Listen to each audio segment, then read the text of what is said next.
ఇదే అందశ్రీ పాటని 2014లో సానా యాదిరెడ్డి స్టూడియోలో స్వయంగా కేసీఆర్ గారు వచ్చి ఆ పాటను రికార్డ్ చేయించారు. ఎందుకు ఆ తర్వాత గుర్తింపు లేకుండా పోయింది? మీ అహంకారమా లేదా కేసీఆర్ అహంకారమా? ఎవరి అహంకారం వల్ల ఈ పాట మీ నుంచి విడిపోయింది, తెలంగాణ ప్రజల నుంచి విడిపోయింది? గెలికినవా విషయం ఏంటంటే నా అహంకారము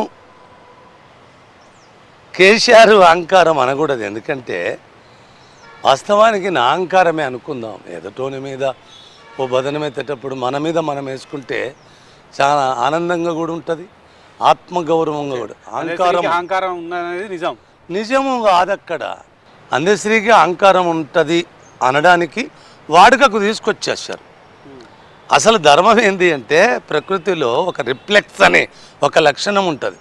అది మీకు టీవీల నుంచో లేకపోతే భావజాలాల నుంచో బతుకుదెరువుల నుంచో రాదు. అది నా ముందటికి 10% అహంకారము ఉన్నోడు కనుక వచ్చి నా మీద ఏదన్నా గెలికిండనుకో అది 110కి రిఫ్లెక్స్ అవుతుంది అంతే.